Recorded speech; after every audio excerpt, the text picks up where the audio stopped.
It's time for culture, and since it's Wednesday, I'm joined by our film critic, Lisa Nesselson. Hello, Lisa. It's good to see you. Now, there's a film out today here in France with a title that's hard to say with a straight face, God Bless America.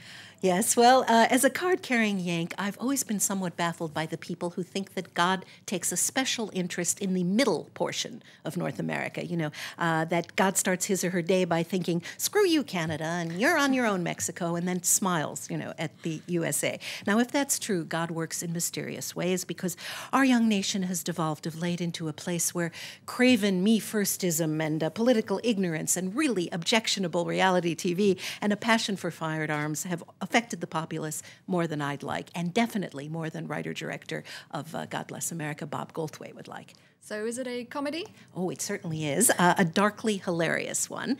Goldthwait takes a comic nail out of his toolbox and hits it on the head in the story of a fundamentally decent office worker named Frank, who, fed up with the lack of civility around him and is the recent recipient of really bad news about his health, takes matters into his own hands to lethal but funny effect. Basically, he starts shooting people. But before he becomes a polite vigilante angel of death, Frank, beautifully played by Joel Murray, goes to see his doctor because he's been having really bad headaches. So in the scene we're about to see, here's his physician, who, shall we say, lacks the decorum of a genteel bedside manner when discussing a brain tumor. There is some harsh language. Be warned. Let's watch.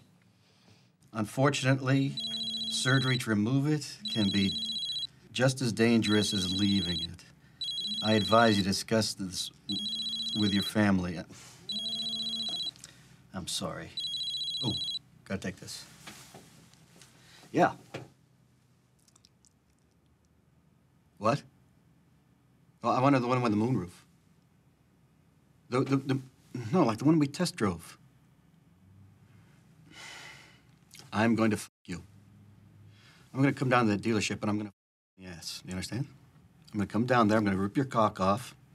I'm going to shove it right up. No, you know what? I'm going to tear the cock off of that giant purple gorilla and shove that up your ass. Yes, maybe then you should look into a moonroof. Yeah, that'd be great. Thank you.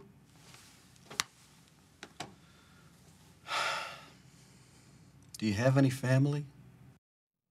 Wow, that's not really a way to treat a patient, is it?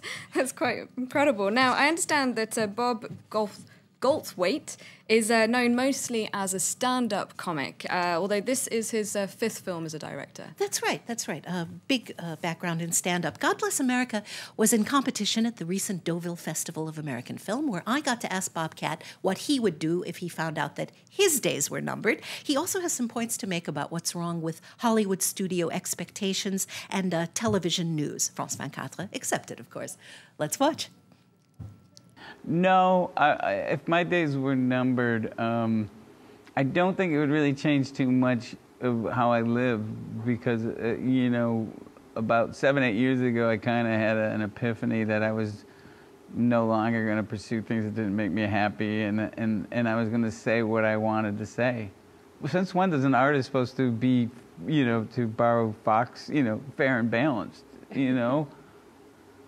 And I blame studio movies. Like, everything is supposed to appeal to everybody, and you're not supposed to alienate certain people. They're so polarized that there's some people who just wanted the movie to be a list of everything they hate, and then these people shoot them. I remember when there was just the news. My dad, if he didn't like something on the news, he didn't go, well, I'm going to go find a news channel that agrees with my politics. Or I'm going to click on a website that just reinforces my fears.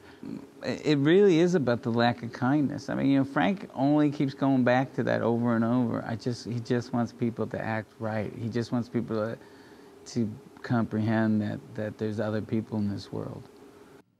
Now, his film, God Bless America, was made before those fatal shootings at the screening of Batman in Colorado. And I understand that some bullets are fired in a cinema in that film. That's true, they are, but Bobcat gave me what is probably the best explanation I've ever heard of why it's probably stupid to blame violence in movies for violent behavior in real life. Let's watch. If you could take normal people and turn them into violent killers because of a movie, that the military would be producing a lot more movies, you know? if I got disease and died, you could wrap your brain around that. But if I had a mental illness that suddenly made my brain snap, for some reason people can't comprehend that. They don't go, well, he got liver disease because, you know, because he saw a movie about liver disease.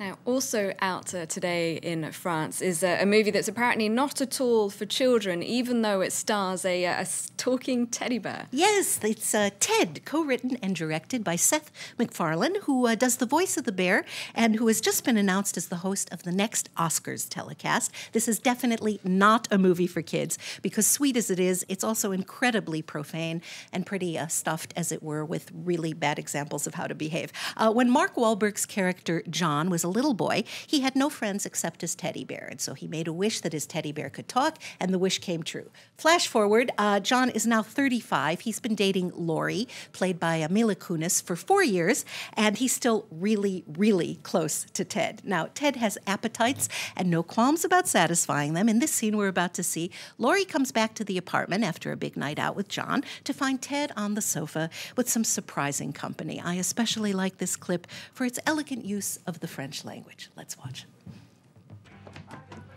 Oh, Laurie, hey, you're home early. this place is a wreck. Who are these girls? You know, they're hookers, so it's fine. What the hell is this? Oh, my God, where are my manners? Laurie, this is Angelique, Heavenly, Shireen, and Sauvignon Blanc. I love you girls. You know, somewhere out there are 4 terrible fathers I wish I could thank for this great night.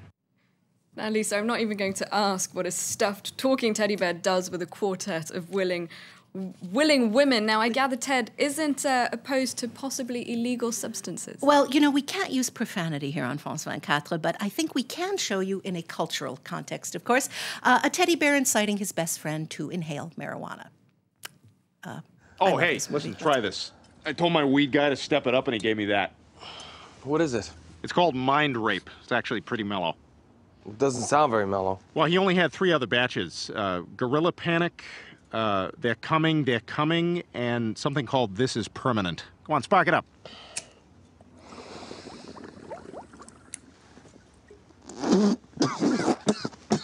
There you go. You got it. Nice. Good, huh? Good job. Yeah. Take pride in that. Now, I love how you're wearing teddy bears on your top, and I believe you brought in a specialist to help you assess this film. Well, yes, I have. This is Me Too. Hello, everybody. He and I work together in formal attire for events like the Cannes Film Festival, the Oscars, the Césars. He's casual today. I think we have a shot of him at the closing dinner for the Cannes Film Festival. He was invited. I wasn't. Me Too has laryngitis. There he is. But he wanted me to tell you that Ted is the funniest movie he's seen all year. And I'll have to cover his button eyes for this next clip because, oddly enough, both of today's movies intersect in a strange way. In God Bless America, the protagonists have to polish up on their marksmanship. And this they do by nailing cheap teddy bears to trees and using them for target practice. I asked Bobcat about the finer points of teddy bear wrangling when it comes to firearms, and this is what he had to say. Let's watch. The argument was if you shot a teddy bear, it'd be a clean hit. There'd just be a little tiny hole, right?